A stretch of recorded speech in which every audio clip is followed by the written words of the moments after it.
நேயர்களுக்கு வணக்கம். பாஜக வேட்பாளர்கள் பட்டியல் வெளியிட்ட உடனே அவசரமா அண்ணாமலையை கூப்பிடுங்க, நான் சந்திக்கணும் அப்படின்னு மோடி அவர்கள் அழைப்பு விடுத்திருக்கிறாரு. எதுக்குப்பா? யாருமே சந்திக்கிறது தயாரா இல்ல, அண்ணாமலையை மட்டும் எதுக்கு சந்திக்க கூப்பிடுறாரு? ஏதோ ஒரு ட்விஸ்ட் இருக்குமோ அப்படின்னு பார்த்தா அதெல்லாம் கிடையாது. தமிழ்நாட்டுக்கு அண்ணாமலை வேணும், அதனால அண்ணாமலையை கூப்பிடுங்க, நான் பார்க்கணும் அப்படின்னு அண்ணாமலைக்கு அவசர அழைப்பு விடுத்திருக்கிறார் மோடி அவர்கள். நாளைக்கு மோடி சென்னைக்கு வராருப்பா, வந்த கையோட அண்ணாமலை சந்தித்தே தீருவேன் அப்படின்னு இருக்கிறாரு. ஏன் சந்திக்கணும், எதுக்காக சந்திக்கணும், பாஜக வேட்பாளர் பட்டியல்ல ஏன் அண்ணாமலை பேர் இல்ல அப்படின்ற ஃபுல் டீடைல் டமால் டிவில் பாலிடிக்ஸ்ல பார்க்கலாம் வாங்க.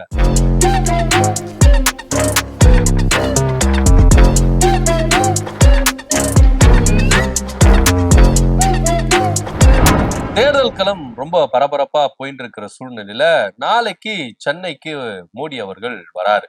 வந்த கையோட அண்ணாமலையை சந்தித்தே தீரணும் அப்படின்னு சொல்றாரு. இதனிடையில பாஜக வேட்பாளர் பட்டியல் எப்ப ரிலீஸ் ஆகும் அப்படின்னு சொல்லிட்டு எல்லாருமே வெயிட் பண்ணியிருந்தாங்க. சொன்ன மாதிரியே இன்னைக்கு ஆயிடுச்சு. ஏன்னா நாளைக்கு மோடி வராதுனால இன்னைக்கு என்ன பண்ணிட்டாங்க, பாஜக வேட்பாளர் பட்டியல் இறுதி பட்டியல் ரெடி பண்ணிட்டு என்ன பண்ணிட்டாங்க, வெளியிட்டாங்க. இதுல அண்ணாமலை பேரு இல்ல. இருந்தாலும் ஏன் மோடி அண்ணாமலை அவர்களை சந்திக்கணும் அப்படின்னு பார்த்தா, அண்ணாமலை அவர்கள் எடுத்த முடிவுல ரொம்ப உறுதிப்படா இருந்தாரு. எனக்கு கவுண்டம்பாளையம், சிங்காநல்லூர் தொகுதி, இந்த 2 தொகுதியில ஒரு தொகுதி கொடுங்க, இல்லாட்டி எனக்கு வேற எந்த தொகுதி வேணாம், ஏன் கோயம்புத்தூர் வடக்கு தொகுதி கூட வேண்டாம், அப்படி இல்லையா நான் தேர்தலே நிக்கல, ஆளை விடுங்க அப்படின்ற ரேஞ்சுக்கு அண்ணாமலை அவர்கள் பகிரங்கமா என்ன பண்ணாரு, பாஜக தலைமைக்கு என்ன பண்ணாரு, டஃப் கொடுத்தாரு. எனக்கு வேண்டாங்க, அமித்ஷா கூப்பிட்டு பேசுறாங்க, மோடி கூப்பிட்டு பேசுறாங்க, பியூஷ் கோயல் கூப்பிட்டு பேசுறாங்க, தேவையே இல்ல, எதுக்கு எனக்கு சீட்டுங்கிறேன், எனக்கு கேட்ட தொகுதி உங்களால வாங்கி தர முடியல, நான் தேர்தலே நிக்கல, நான் தேர்தல நின்னா நானும் சர்வசாதாரணமா ஒரு அரசியல்வாதி ஆயிட மாட்டேனா, அப்புறம் நான் எடுத்த முடிவுக்கு என்னதான் மரியாதை இருக்கு அப்படின்ற ரேஞ்சுக்கு என்ன பண்ணிட்டாரு, எடுத்த முடிவுல ரொம்ப உறுதிப்படா இருந்து நான் எலெக்ஷன்ல நிக்கலங்க, நான் என்ன பண்றேன், வேலை செஞ்சுட்டு போறேன் அப்படின்ற ரேஞ்சுக்கு என்ன பண்ணிட்டாரு, இறங்கிட்டாரு. ஆனா சொன்ன மாதிரியே அவர் பேர் வந்து நான் பண்ணல, வரல. ஏன்னா அண்ணாமலைக்காக பாஜக எந்த அளவுக்கு விட்டு கொடுத்ததோ அந்த அளவுக்கு விட்டு கொடுத்தது கடந்த 2024 நாடாளுமன்ற தேர்தலில். இதனுடைய விளைவாதான் கூட்டணியிலிருந்து இபிஎஸ் அவர்கள் வெளியே போனாரு. சோ அதுக்கு முன்னாடி அண்ணாமலை சொன்னா அங்க டெல்லி கேட்கும் அப்படின்ற ரேஞ்சுக்கு என்ன பண்ணிட்டாரு, அண்ணாமலை தன்னுடைய கண்ட்ரோல் வச்சிருந்தாரு. ஆனா இங்க பாஜக மாநில தலைவரா அவர் பதவியில இருந்து இறங்கின பிறகு அதுக்கப்புறம் அண்ணாமலைக்கு பாஜக சைடுல இருந்து வந்து பாத்தீங்கன்னா கொஞ்சம் இறங்கு முகமாவே இருந்தது. ஆனா இந்த தடவை திரும்பவும் தன்னுடைய ஹைப் என்ன பண்ணிருக்காரு, கிரியேட் பண்ணிருக்கிறாரு. இப்போ தமிழ்நாட்டுல தேர்தல் நடக்குது. தமிழ்நாட்டு பாஜக அப்படின்னா அது அண்ணாமலை இல்லாம இல்ல அப்படின்ற ஒரு கட்டமைப்பை அண்ணாமலை அவர்கள் என்ன பண்ணிட்டாரு, கட்டமைச்சிட்டாரு. இன்னும் சொல்ல போனா அண்ணாமலை தான் இந்த தேர்தல்ல பாஜகவின் ஹீரோ அப்படின்ற ரேஞ்சுக்கு என்ன பண்ணிட்டாங்க, எல்லாரும் கொண்டாட ஆரம்பிச்சிட்டாங்க. ஏன்னா கொஞ்ச நாளைக்கு முன்னாடி பாஜக வேட்பாளர் பட்டியல் ரிலீஸ் ஆகவே இல்லை. அண்ணாமலை அவர்கள் தேர்தலை நிக்க மாட்டேன், நான் கேட்ட தொகுதி கொடுக்கலன்னா எனக்கு தேர்தலே வேண்டாம், நான் என்ன பண்றேன், வேலை செஞ்சுட்டு போறேன் அப்படின்ற ரேஞ்சுக்கு அனௌன்ஸ் பண்ண ஒண்ணு வந்தது. சோ இதை கேட்ட அவருடைய ஆதரவாளர்கள் எல்லாமே என்ன பண்ணாங்க, அந்தந்த தொகுதியில பொங்கி எழுந்தாங்க. குறிப்பா கோயம்புத்தூர் மாவட்டத்துல பல பேர் என்ன சவால் விட்டாங்கன்னா, அண்ணாமலை அவர்களுக்கு கேட்ட தொகுதி கொடுக்கலன்னா கோயம்புத்தூர்ல எந்த அதிமுக வேட்பாளர்களும் பாஜக வேட்பாளர்களும் வின் பண்ண முடியாது, அண்ணாமலையின் அன்பு கட்டமைப்பு இருக்குல்ல, அந்த கட்டமைப்பு வந்து என்ன பண்ணும், எல்லாரையும் தோக்கடிக்கும் அப்படின்னு சொல்லிட்டு என்ன பண்ணாங்க, ஒரு சூளுரையை ஏற்படுத்தினாங்க. பொதுவா கொங்கு பெல்ட் அப்படின்னு நீங்க பாத்துட்டீங்கன்னா அண்ணாமலை அவர்களுடைய கோட்டையா இருக்கு பாஜக பொறுத்த வரைக்கும். நீங்க என்னதான் மாநில தலைவரா நயினார் நாகேந்திரன், தமிழிசை சவுந்தரராஜன், வேற யார வேணா போடுங்க, கொங்கு பெல்ட்ல அண்ணாமலை தான் எங்களுக்கு ஹீரோ, அண்ணாமலை தான் தலைவர், அண்ணாமலை இன்றி நாங்கள் இல்லை, நாங்கள் இன்றி அண்ணாமலை இல்லை அப்படின்ற ரேஞ்சுக்கு கொங்கு பெல்ட்ல தலைவரா இருக்கும் போதே பல கட்டமைப்புகளை கொண்டு வந்து வச்சுட்டாரு. இது போக எல்லா ஒரு ஹீரோக்கு தான் நம்ம என்ன பண்ணுவோம், ரசிகர் மன்றம் அப்படின்னு சொல்லிட்டு ஸ்டார்ட் பண்ணுவோம். ஆனா முதல் முறையா அரசியல் தலைவருக்கு ஒரு ரசிகர் மன்றம், அதுனா அது அண்ணாமலை அவர்களுக்கு தான் அப்படின்றதுல எந்த மாற்றுக்கிறது இல்ல. அரசியல் கட்சி தலைவர்களுக்கு ரசிக மன்றத்தை ஏற்படுத்தி தமிழ்நாட்டுல பாஜக ஒரு பிரளயமை ஏற்படுத்திருச்சு அப்படின்னு சொல்லலாம். இப்போ கூட அண்ணாமலையின் அன்பு கட்டமைப்பு கூட்டம் அப்படின்ற ஒரு கூட்டம் வந்து என்ன பண்ணுது, அண்ணாமலை சொல்படிதான் இவங்க செய்வோம், அண்ணாமலை யாருக்கு வேலை செய்ய சொல்றாரோ நாங்க வேலை செய்வோங்க, எங்க தலைவருக்கு நீங்க சீட்டு இல்லைன்னு சொன்னீங்கன்னா நாங்க இறங்கி வேலை செய்ய மாட்டோம் அப்படின்னு சொன்னதனுடைய விளைவாதான் அண்ணாமலை பாஜக பொறுத்த வரைக்கும் இந்த தேர்தலில் ஹீரோவா தெரியும்.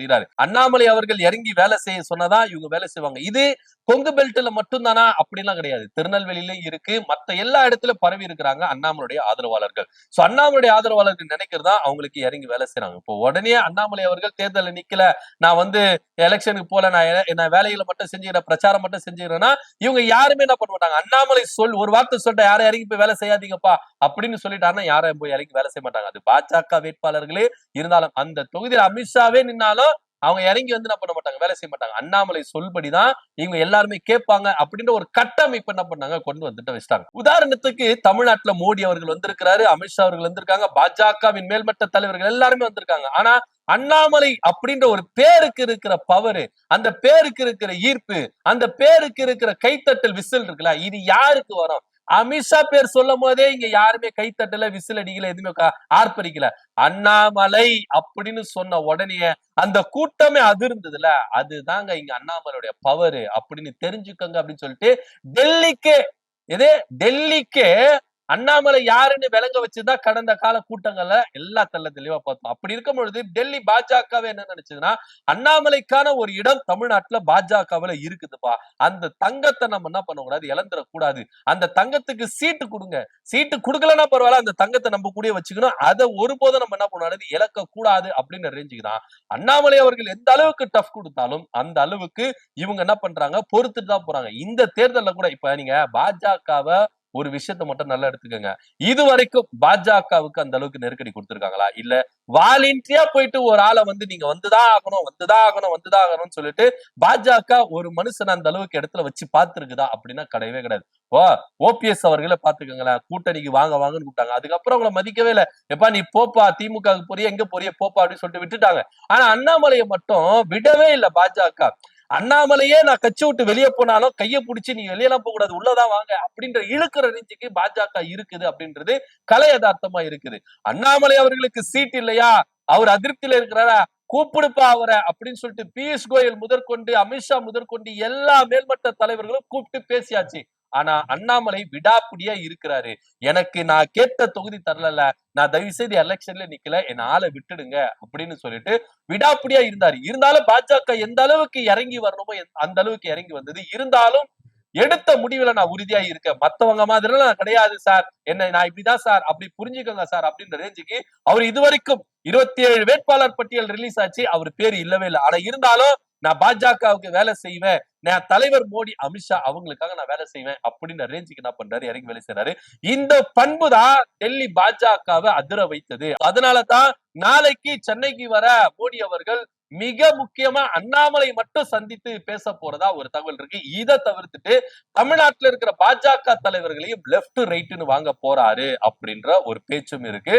ஆனா அண்ணாமலையை மட்டும் தனியா சந்தித்து பேச போகிறார். ஏன்னா கடந்த தடவை கேரளாக்கு வரும்பொழுது அண்ணாமலை அவர்கள் போய் என்ன பண்ணல, மோடி அவர்களை கோயம்புத்தூர் ஏர்போர்ட்டுக்கு வரும்போது போய் அவரை போய் பார்க்கவே இல்லை. சோ அண்ணாமலை பேர் அந்த லிஸ்ட்ல இருந்தது, ஆனா தவிர்க்க முடியாத காரணத்தினால அவர் வரல அப்படின்னு சொல்லிட்டு வானதி சீனிவாசன் முதற்கொண்டு, நயினார் நாகேந்திரன் முதற்கொண்டு எல்லாம் பேசிட்டாங்க. சோ அப்பவே அண்ணாமலை அவர்கள் பயங்கர அதிருப்தியில இருக்கிறாரு டெல்லி பாஜக மேல. அவர் கேட்ட தொகுதி தான் கொடுத்துருங்களேன் அப்படின்னு சொல்லிட்டு பாஜக எந்த அளவுக்கு முயற்சித்தது. ஆனா எடப்பாடி பழனிசாமி விடாப்பிடியா இருந்தாரு. இத நான் மத்தவங்க யாருன்னா கேட்டு அந்த கூட கொடுத்திருப்பேன், ஆனா அண்ணாமலை கேட்டார்ல, அவரு கேட்டு நாங்க இறங்கி கொடுக்கணும் அவசியம் இல்லை. இப்ப எங்க டர்ன், 2024 உங்க டர்னா இருக்கலாம், 2026 எங்க டர்ன், நான் இறங்கி அடிப்பேன், அண்ணாமலைய வதம் செய்வேன் அப்படின்ற ரேஞ்சுக்கு அண்ணாமலை கேட்டது கொண்டதன் காரணமாகவே எடப்பாடி பழனிசாமி இந்த தொகுதிகளை விட்டு தரல அப்படின்னு சொல்லிட்டு அண்ணாமலை ஆதரவாளர்கள் முன்வைக்கிற ஒரு விமர்சனத்தை நம்ம என்ன பண்றோம், பார்க்க வேண்டிய ஒரு விஷயமா இருக்கு. உண்மையா சொல்ல போனா அது ஒரு காரணமாக கூட இருக்கிறதுக்கு தயாரா இருக்கு. ஏன்னா எடப்பாடி பழனிசாமிக்கு 2024 ஞாபகத்துல வந்துட்டு போமா இல்லையா, அப்ப அவர் பாஜக மாநில தலைவரா இருந்தது, என்டிஏ கூட்டணியில் அவங்க இருந்தாங்க, நாடாளுமன்ற தேர்தல் அப்ப யாருடைய கை ஓங்கி இருந்தது, இப்ப யாருடைய கை ஓங்கி இருக்கு, இப்ப நான் எங்க இருக்கேன், அண்ணாமலை எங்க இருக்கு, இப்படியான ரீலு எடப்பாடி பழனிசாமிக்கு முன்னாடி கண் முன்னாடி ஓடி போயிருக்குமா இல்லையா, அந்த ரேஞ்சுக்கு தான் இவர் என்ன பண்றாரு, ரிவெஞ்ச் எடுத்திருக்கிறாரு அப்படின்னு கூட நம்மளால கணிக்க முடியுது. ஏன்னா எடப்பாடி பழனிசாமி வெயிட் பண்ணியிருந்தாரு, எனக்கான டைம் வரட்டும், நான் பாத்துக்கிறேன், இது எனக்கான டைம், நான் இறங்கி அடிக்கிறேன். அவர் என்னங்க கேக்குறது, சிங்காநல்லூர் தொகுதி, கவுண்டம்பாளையம் தொகுதி நான் ஒதுக்குறேங்க, இதாங்க உங்களுக்கு தொகுதி தாங்க வச்சுக்கோங்க. அவரு நிக்கிறாரு நிக்கல, அவர் பாஜக இருக்கிறாரு இல்ல, எனக்கு அதை பத்தி எல்லாம் கவலை கிடையாது, நான் கொடுத்த தொகுதி தான், இதுல இன்னும் ஜெயிச்சு வாங்க அப்படின்னு சொல்லிட்டு விடாப்பிடியா இருந்தா பண்ணாரு எடப்பாடி பழனிசாமி. அந்த தொகுதி விட்டு தரல. இதுக்கு டெக்னிக்கலாவும் ஒரு வார்த்தை சொல்லியிருக்கிறாரு, என்னன்னா ஏங்க அங்க நாங்க சிட்டிங் எம்எல்ஏங்க, நாங்க எங்களுக்கு கோட்டையா இருக்கு, அதை கொண்டு உங்களுக்கு கொடுத்துட முடியுமா, அப்ப நாங்க எங்கன போறது, அதெல்லாம் கிடையாது, நாங்க எங்க சிங்காநல்லூர் கவுண்டம்பாளையம் விட்டு தர முடியாது அப்படின்னு எஸ்பி வேலுமணி என்ன பண்ணிருக்காரு, கரார் கட்டிருக்காரு, இபிஎஸ் கரார் கட்டிருக்காரு. இருந்தாலும் பாஜக அண்ணாமலைக்காக எந்த அளவுக்கு இறங்கி வரணுமோ ஆஃபர்கள் எல்லாம் கொடுத்திருக்காங்க. முடியவே முடியாது. அண்ணாமலையை தவிர்த்துட்டு வேற யாருன்னா கேட்டிருந்தா நாங்க கொடுத்திருப்போம்.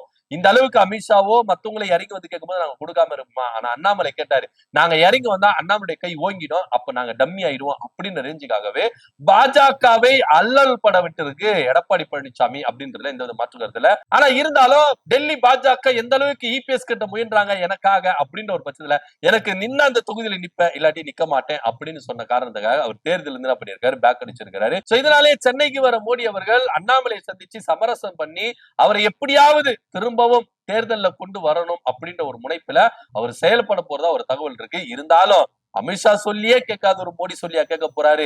இருந்தாலும் அண்ணாமலைக்குன்னு ஒரு கட்ஸ் இருக்குப்பா, அண்ணாமலைக்குன்னு ஒரு இடம் இருக்குல்ல, அது போதும் அப்படின்ற ரேஞ்சுக்கு என்ன பண்றாங்க, அண்ணாமலை ஆதரவாளர்கள் கொண்டாடிட்டு வராங்க. எதுவா இருந்தாலும் நாளைய தினம் ரொம்ப பரபரப்பா இருக்க போகுது அப்படின்றதா நிதர்சனமான உண்மை. அண்ணாமலையை கூப்பிட்டு மோடி அவர்கள் என்ன பேச போறாரு அப்படின்னு இருக்கு. பாஜக நிர்வாகிகளை கூப்பிட்டு என்ன லெப்ட் ரைட் வாங்க போறாரு அப்படின்றது நம்ம பொறுத்தா பார்க்கணும். இதை பத்தியோட கருத்து நம்ம கீழே கமெண்ட் பண்ணுங்க. நன்றி, வணக்கம்.